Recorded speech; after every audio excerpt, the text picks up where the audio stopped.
No todos los héroes nacen en cuna de oro. Algunos surgen en lugares donde la vida parece estar diseñada para romperlos, no para convertirlos en leyenda. Roberto Durán no fue el más alto, tampoco el más rápido ni el más técnico.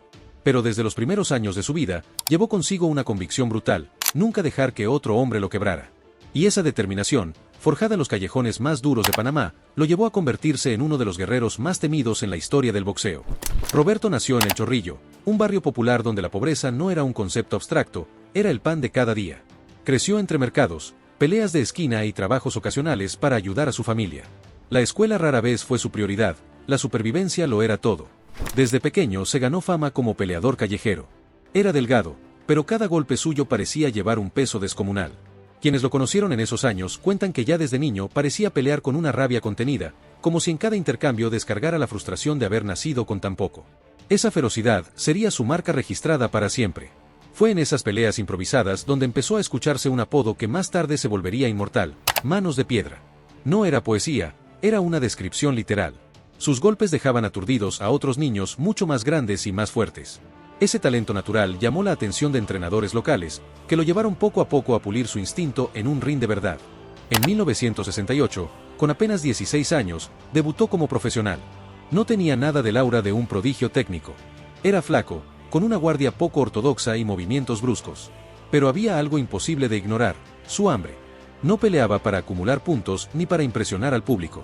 Peleaba para destruir. Y ese estilo lo hacía peligroso incluso en sus primeras peleas. Cada vez que subía al ring, era como ver a un chico pobre pelear por sobrevivir un día más, no por ganar un cinturón. Esa intensidad lo convirtió en un fenómeno que empezó a escalar dentro de un peso ligero lleno de talento. En aquella época, los ligeros estaban repletos de boxeadores hábiles, técnicos, elegantes. Pero Durán se diferenciaba porque no buscaba un combate de ajedrez, sino una guerra de desgaste. Avanzaba siempre hacia adelante. No había retroceso. Resistía castigos que habrían doblegado a cualquiera y devolvía combinaciones más salvajes que las que recibía. Los fanáticos empezaron a verlo como un peleador distinto, un hombre que parecía disfrutar el dolor tanto como la gloria. El 26 de junio de 1972 llegó la noche que lo cambió todo. Madison Square Garden, Nueva York.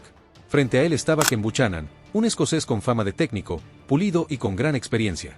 En el papel, era demasiado para un joven panameño con un estilo poco refinado. Pero desde la primera campana, Durán dejó claro que no había viajado hasta allí para ser espectador. Avanzó sin miedo, golpeó con una ferocidad que Buchanan no esperaba, y lo persiguió sin darle espacio para respirar. Round tras round, la presión aumentaba. Cada ataque al cuerpo era un recordatorio de que Durán había ido a ese ring a destruir, no a participar. En el 13º asalto, el árbitro decidió detener la pelea. Roberto Durán, con apenas 21 años, se convirtió en campeón mundial de los ligeros. En Panamá, la noticia fue recibida como un milagro. El chico que había crecido entre pobreza y peleas callejeras era ahora campeón del mundo. El país entero salió a celebrarlo, y Durán se transformó en héroe nacional. Pero lo que vendría después demostraría que no era un campeón pasajero. Durante los siguientes 6 años defendió su corona en 12 ocasiones, y lo hizo con una brutalidad que helaba la sangre. Sus peleas no eran demostraciones técnicas, eran tormentas. Sus rivales no salían del ring con dudas, salían quebrados física y mentalmente. Era un campeón implacable. No buscaba el aplauso fácil ni la decisión de los jueces. Buscaba imponer respeto. Si recibía un golpe limpio, respondía con 2 más duros. Si lo lastimaban, sonreía y seguía avanzando. Su resistencia física parecía no tener límites, pero lo más impactante era su fortaleza mental. Daba la impresión de que ningún rival, sin importar su estilo, podía quebrar su voluntad. Pero hasta los guerreros más temidos encuentran un rival que les enseña que no son invencibles. Para Durán, ese rival fue Esteban de Jesús. En noviembre de 1972, apenas meses después de haberse coronado, ambos se enfrentaron en Puerto Rico. En el primer round, un gancho perfecto de Jesús derribó a Durán. El público quedó en shock, el invencible había caído. Aunque se levantó y peleó con orgullo, perdió la pelea por decisión. Era su primera derrota profesional. Muchos pensaron que aquel tropiezo sería el inicio del declive. Pero Roberto era distinto. Esa derrota lo transformó en un animal más peligroso. 2 años después, en la revancha, salió decidido a vengarse. Persiguió a De Jesús sin descanso y lo castigó hasta que en el round 12 la pelea fue detenida. Y en 1978, en el tercer capítulo de la trilogía, volvió a vencerlo de manera categórica. Esa rivalidad no fue solo un desafío deportivo, fue la escuela que moldeó a Durán en un campeón completo. Aprendió que hasta los más fuertes pueden caer, pero que un verdadero guerrero se levanta más duro cada vez. Con más de una década en el ring, Habiendo dominado a placer la división ligera, Durán empezó a mirar hacia adelante. Había logrado fama, respeto y una racha de victorias que lo convertían en uno de los peleadores más temidos del planeta. Pero para él, lo conseguido no era suficiente. Su ambición pedía más. Y en el horizonte se asomaba un hombre que representaba todo lo que Durán no era: carismático, mediático, elegante y amado por el público estadounidense. Antes de contarte qué pasó cuando esos dos mundos se enfrentaron, recuerda apoyar este video con un like y suscribirte al canal. Así podremos seguir trayendo historias tan intensas como esta, llenas de gloria, drama y rivalidades que marcaron la historia del boxeo. Ese rival era Sugar Ray Leonard. Y lo que ocurrió cuando se encontraron cambió para siempre la carrera de ambos, y dividió al mundo del boxeo en un antes y un después. Después de arrasar en el peso ligero y dejar claro que era uno de los campeones más dominantes de su generación, Roberto Durán se enfrentó a la pregunta que todo gran peleador se hace cuando ya no tiene rivales a su altura: ¿qué sigue ahora? Para muchos, el camino lógico habría sido mantenerse en su división, seguir acumulando defensas, títulos y récords. Pero Durán nunca fue un hombre que buscara lo lógico. Él necesitaba demostrar, una vez más, que no tenía límites. Por eso, decidió dar un paso que cambiaría su vida: subir al peso welter. La decisión no fue menor. Subir de división significaba enfrentar a hombres naturalmente más grandes, con más alcance y con golpes más pesados. Significaba entrar en una categoría donde ya existían figuras consolidadas, boxeadores que no solo eran campeones, sino íconos en formación. Entre ellos, brillaba con especial intensidad un nombre que ya estaba destinado a marcar época: Sugar Ray Leonard. Leonard era la antítesis perfecta de Durán. Campeón olímpico, carismático, pulido en técnica, con la sonrisa impecable de estrella de cine y un estilo que encantaba a los fanáticos estadounidenses. Mientras Roberto representaba la crudeza de la calle, la lucha por sobrevivir, la furia de un país pequeño que gritaba por ser escuchado, Leonard era el niño mimado de los medios, el boxeador que encajaba en la narrativa de perfección que la televisión quería vender. Su encuentro no era solo un choque deportivo, era un choque de mundos, de estilos de vida y hasta de culturas. El 20 de junio de 1980, en Montreal, Canadá, se vivió la primera entrega de esta rivalidad legendaria. El ambiente era eléctrico. Leonard llegaba como favorito indiscutible. La prensa lo pintaba como demasiado rápido, demasiado fino, demasiado técnico para un hombre que había hecho carrera golpeando con fiereza a los ligeros. Pero desde que sonó la campana, Durán demostró que aquel no sería un combate normal. Desde el primer asalto, Durán presionó con un plan claro: cerrar el ring, atacar al cuerpo y desgastar a Leonard psicológicamente. Y no se trataba solo de golpes. Cada gesto, cada mirada, cada palabra que lanzaba en medio de la pelea tenía un objetivo: sacar al campeón de su zona de confort. Leonard, acostumbrado a manejar combates con precisión quirúrgica, se vio arrastrado a un terreno que no dominaba, una pelea de orgullo, de corazón, de calle. El combate se convirtió en una guerra sin descanso. Leonard lanzaba combinaciones limpias, pero Durán respondía con ráfagas aún más salvajes. Aquel estilo de avanzar sin cesar, de reírse incluso cuando recibía golpes claros, minaba la confianza de su rival. Round tras round, el público comprendía que lo que estaba viendo era más que un enfrentamiento técnico, era un choque de voluntades. Y al final de 15 intensos asaltos, los jueces dictaminaron lo que pocos se habían atrevido a pronosticar: Roberto Durán derrotaba a Sugar Ray Leonard por decisión unánime, arrebatándole su invicto y proclamándose campeón mundial welter.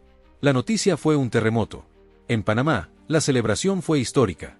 El país entero salió a las calles como si se hubiera ganado un mundial de fútbol. Durán ya era un héroe, pero aquella victoria lo elevó a la categoría de semidios. Había vencido al ídolo perfecto de Estados Unidos, al boxeador que parecía invencible, y lo había hecho imponiendo su estilo. La prensa latinoamericana lo consagró como el guerrero del pueblo, el hombre que había demostrado que no importaba de dónde vinieras si tenías la voluntad de hierro suficiente. Pero mientras en Panamá la gloria era absoluta, en Estados Unidos la narrativa fue muy distinta.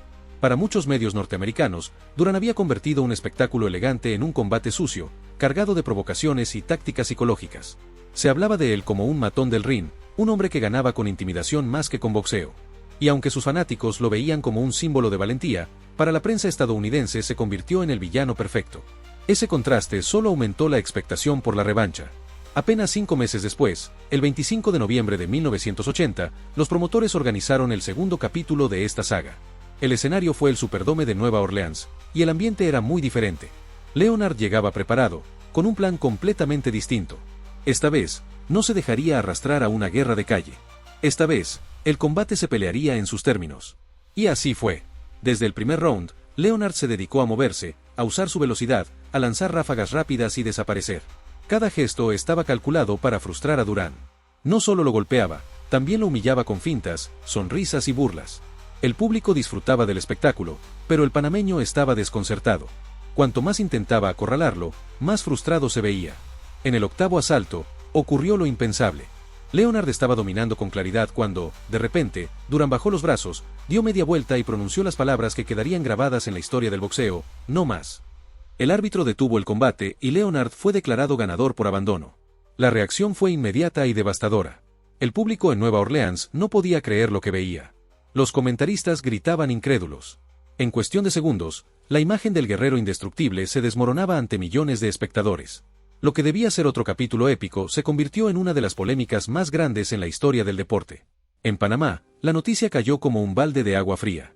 La misma gente que lo había ovacionado en Montreal quedó confundida, herida, sin entender cómo su héroe había renunciado de esa forma. La prensa mundial no tuvo piedad. Lo llamaron cobarde, lo acusaron de ensuciar el legado que había construido. Y lo peor de todo es que el apodo de No Más lo acompañaría para siempre. Durante semanas circularon rumores y teorías sobre lo que realmente había pasado. Algunos decían que Durán había llegado mal preparado, que había descuidado su dieta y que el exceso de peso lo había agotado antes de tiempo. Otros afirmaban que un dolor estomacal lo obligó a rendirse. También estaban los que aseguraban que la frustración de no poder tocar a Leonard lo había llevado a una decisión impulsiva. Lo cierto es que hasta hoy no existe una respuesta definitiva, y quizá ese misterio sea parte de lo que mantiene viva la conversación sobre aquella noche. Lo que sí fue claro es que la reputación de Durán quedó gravemente dañada. De héroe indomable pasó a ser visto como un hombre vulnerable, alguien capaz de abandonar en el momento más alto. Para muchos, su carrera había terminado ahí. Pero si algo caracterizaba a Roberto Durán era su obstinación. Lo habían dado por acabado antes, y siempre había regresado más fuerte. Aquella no sería la excepción. La humillación del no más se convertiría en el motor que lo empujaría a buscar nuevas oportunidades de redención. Y aunque el fantasma de Nueva Orleans lo perseguiría toda la vida, lo que vino después demostraría que su espíritu guerrero seguía intacto. Porque la historia de Durán no terminó aquella noche. Lo que estaba por suceder en los años siguientes sorprendería incluso a quienes ya no creían en él. Después del escándalo del no más, parecía que la historia de Roberto Durán había llegado a su final.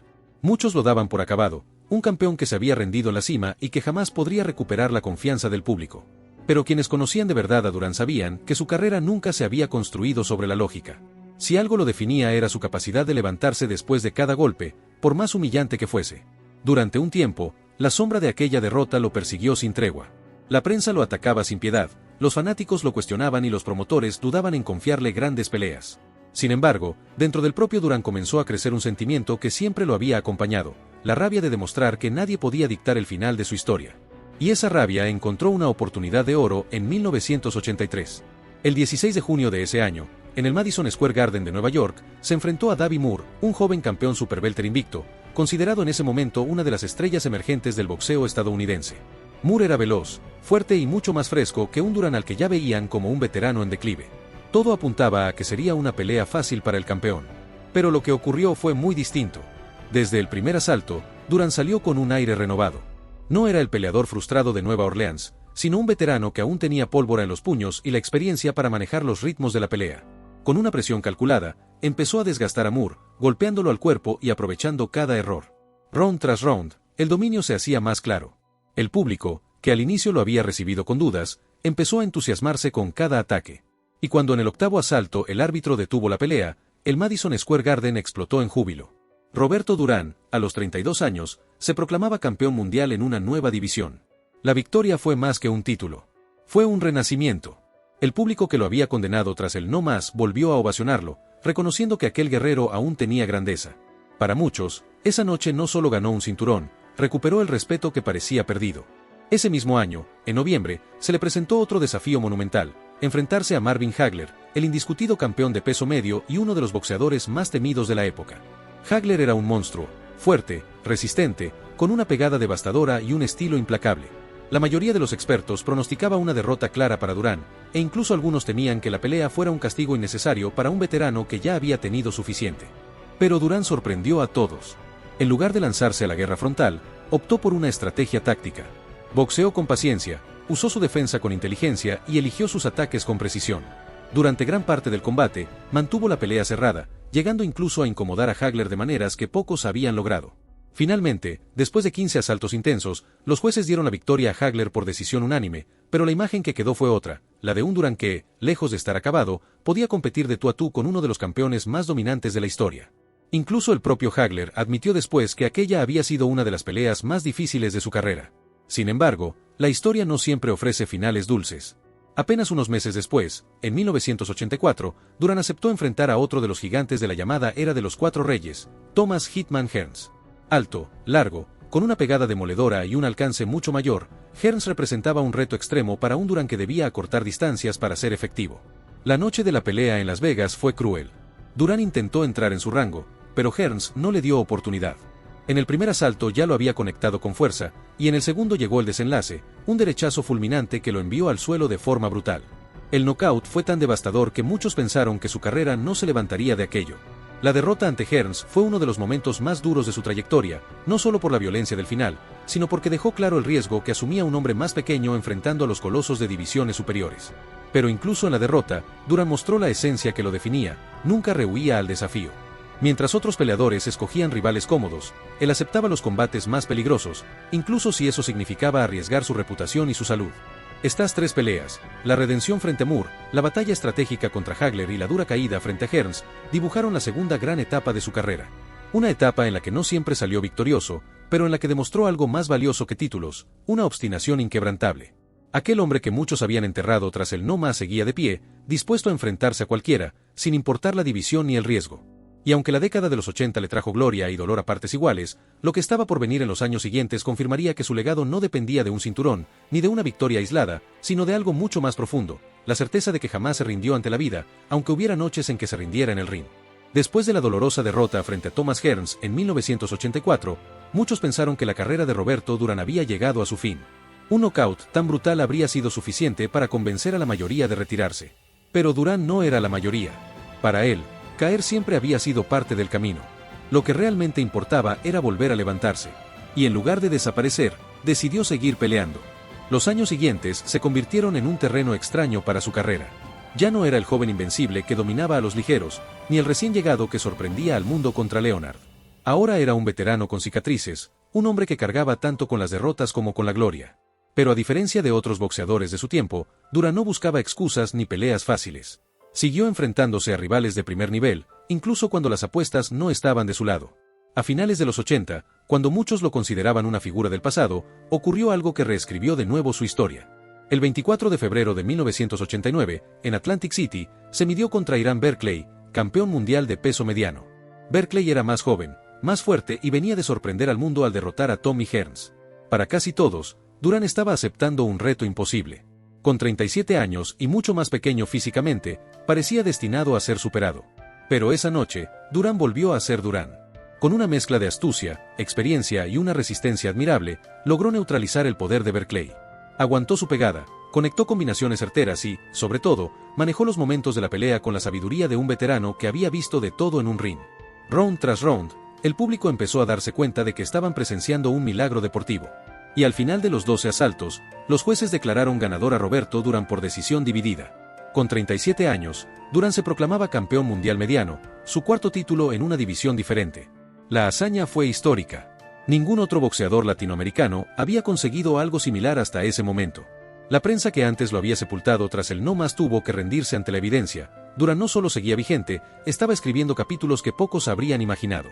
Esa victoria contra Berkley fue considerada por muchos como una de las mejores actuaciones de su carrera tardía.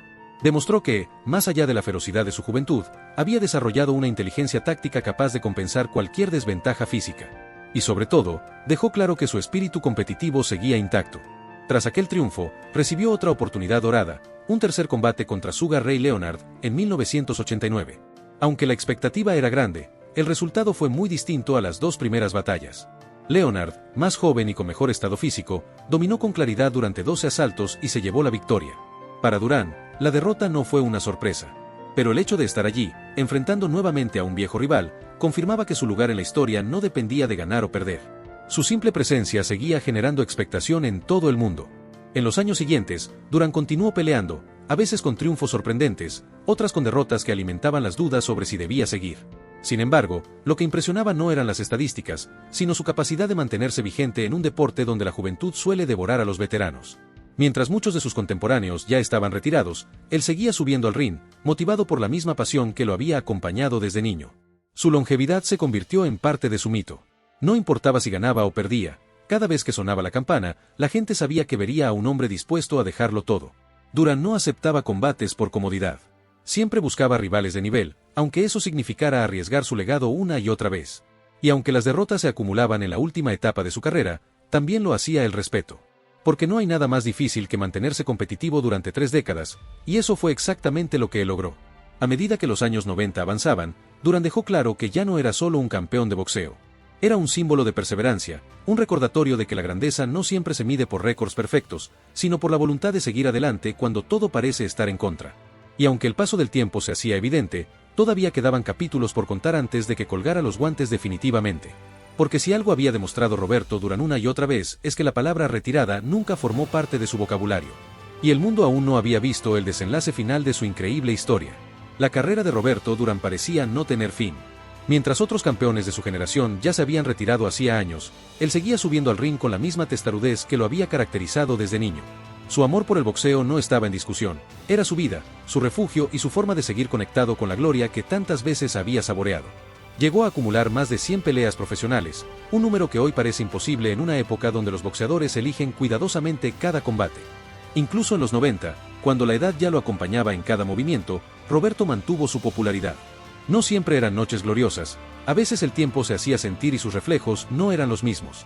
Pero el público nunca dejó de admirarlo, porque sabían que cada vez que se quitaba la bata y entraba al cuadrilátero, lo hacía con el mismo orgullo de siempre. No peleaba por mantener un récord perfecto, peleaba porque era lo que lo definía como hombre. Finalmente, tras más de 3 décadas de batallas, Roberto Durán se despidió del boxeo profesional en el año 2001. Su última pelea fue contra Héctor Macho Camacho, un rival que representaba una nueva era del boxeo. Durán ya tenía 50 años, y aunque no pudo vencer, la sola imagen de verlo subir al ring a esa edad era prueba de su inquebrantable espíritu. Cuando sonó la campana por última vez, no se retiraba solo un campeón, se despedía un símbolo que había trascendido generaciones. Su legado es imposible de resumir en simples estadísticas. Más de 100 victorias, títulos mundiales en 4 divisiones, enfrentamientos memorables contra los nombres más grandes de su tiempo. Pero lo que realmente lo distingue no está en los números, sino en su esencia. Fue un peleador que nunca rehusó un desafío, que aceptó rivales más grandes, más jóvenes o más fuertes, solo para demostrar que la grandeza no se mide en comodidades, sino en atreverse. En Panamá, su nombre se convirtió en sinónimo de orgullo nacional. Calles, murales y canciones lo recuerdan como el hombre que puso al país en el mapa deportivo. Para el mundo, es parte inseparable de una época dorada en la que los mejores peleaban contra los mejores sin excusas.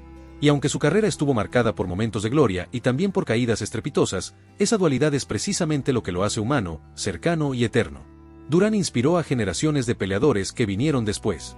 Su estilo agresivo, su coraje desmedido y su capacidad para levantarse tras cada derrota siguen siendo una lección para quienes creen que la grandeza significa nunca caer. Porque si algo demostró Manos de Piedra es que la verdadera gloria está en seguir adelante aun cuando el mundo te da por acabado. Hoy, cuando se menciona su nombre, no solo se recuerda al campeón, sino al guerrero que peleó con el corazón en cada asalto. El hombre que convirtió sus cicatrices en medallas, que llevó el orgullo de un país en sus puños y que se ganó el respeto eterno de los fanáticos del boxeo. Y si esta historia te ha emocionado tanto como a mí al contarla, no olvides apoyar este video con un like, suscribirte al canal y dejar tu comentario sobre qué momento de la carrera de Durán consideras el más inolvidable. Tu apoyo nos ayuda a seguir trayendo más relatos impactantes de las leyendas que marcaron la historia del deporte. Así fue la vida de Roberto Manos de Piedra Durán, un guerrero que nunca aceptó límites, un hombre que convirtió la lucha en arte y que, aun con sus sombras, siempre será recordado como uno de los más grandes boxeadores de todos los tiempos.